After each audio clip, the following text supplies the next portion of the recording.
ადგილობრივი ორგანიზაციების პარტნიორების ჩართულობით, ადგილობრივი პარტნიორები გახლავთ ახალგაზრდა იურისტთა ასოციაცია, GCRT და ადამიანის უფლებათა ცენტრი და ერთობლივი მუშაობის შედეგად და იმ მტკიცებულებების გაანალიზების შედეგად დადგინდა ის მნიშვნელოვანი პრაქტიკა და ის მძიმე პრაქტიკა პრინციპში, რომელიც წამებას უკავშირდება და არასათანადო მოპყრობას.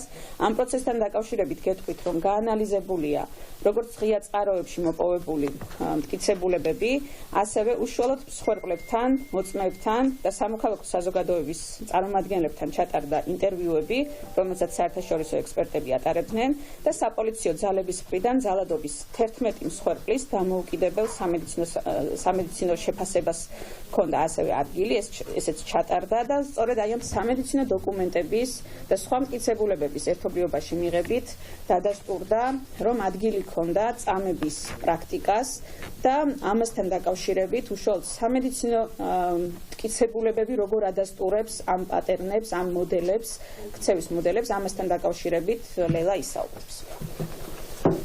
მოგესალმებით ყველას. მინდა გითხრათ, რომ სოფლიოში ფაქტობრივად წამყვანი სასამართლო სამედიცინო ექსპერტები იყვნენ ჩამოსულები, რომლებმაც 11 ადამიანის გასინჯვა მოახდინეს. თითო გასინჯვა მიდიოდა სადღაც 1 საათი და მინდა შევადარო, თქვათ, იგივე ადამიანები სამხარაულო შესაძაც მიდიოდნენ გადამისამართებული შემოწმებაზე, სადღაც 5 წუთში უშვებდნენ მათ. და სასამართლო სამედიცინო მტკიცებულებები აჩვენებს მსხვერპლთა ტრავმების შემაშფოთებელ მოდელს, სადაც სახისა და თავის დაზიანებები განსაკუთრებით ხშირია.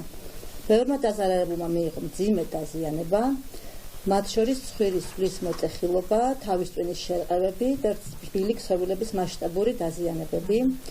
უნდა აღინიშნოს, რომ ეს სასამართლო სამედიცინო ექსპერტები და ეს ორგანიზაციები მსოფლიოს მასშტაბით სხვადასხვა კონტექსტში აფასებენ წამების შემთხვევებს, ასევე ხაზგასმით წერენ ისინი ანგარიში, რომ 2020 წელს მათ ბელორუსში შეაფასეს დემონსტრანტებზე თავდასხმები საპოლიციო ძალების მხრიდან და ამბობენ, რომ საქართველოში გამოყენებული ძალა დემონსტრანტების მიმართ შემაშფოთებლად მაღალია და ეს მიუთითებს ფართოდ გავრცელებულ თანმიმდევრულ და მიზანმიმართულ პრაქტიკაზე, რომლის მიზანია ფიზიკური ძალის კონცენტრაციით თავის არეში ზიანის მიყენება.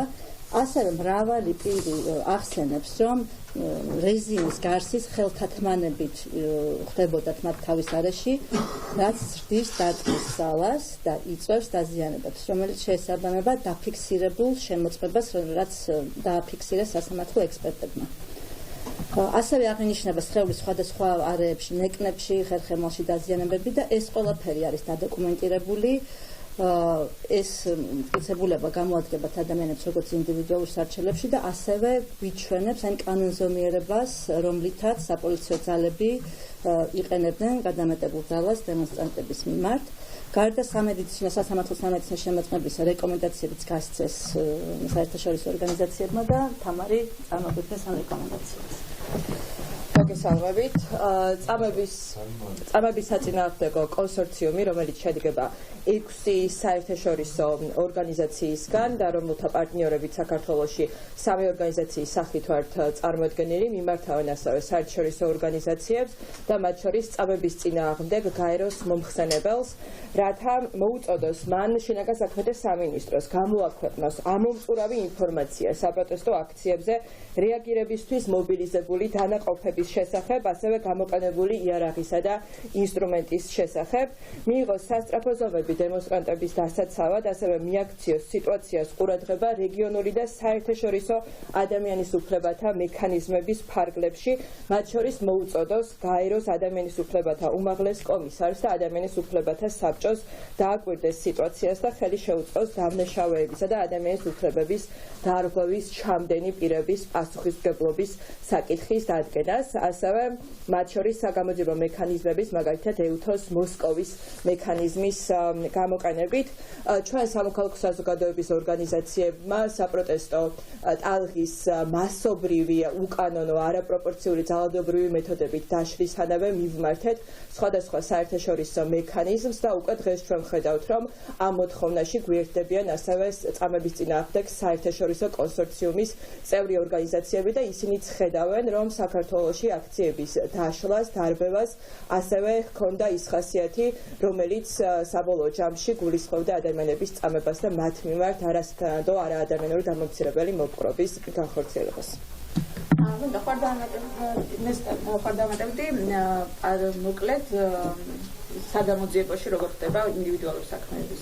დიახ, მოკლედ მე შევეხები ამ საკითხებს. ძალიან მნიშვნელოვანია ის გარემოებები, რომ ჩვენ ის ადვოკატები, რომლებიც უშუალოდ ჩართული ვართ აქციაზე დაკავებული პირების სამართალდარღვევის საქმეებში, უშუალოდ უყურებთ და ვხედავთ იმ გარემოებებს, თუ როგორი გადამეტებული ძალა და წამების მეთოდები იყო მათზე გამოყენებული, როგორც უკვე აღნიშნეს, ძირითადი დაზიანებების სახისარეში არის მიყენებული.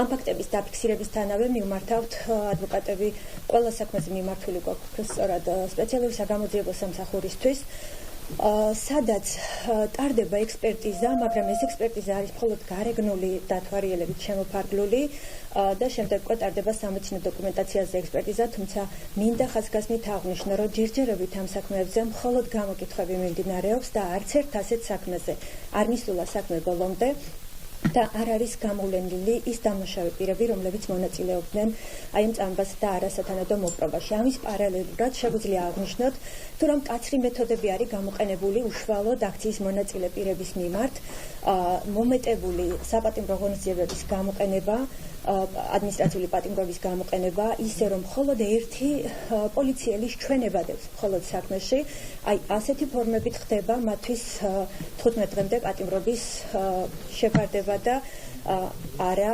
შემამსუბუქებელი ღონისძიებების გათვალისწინება.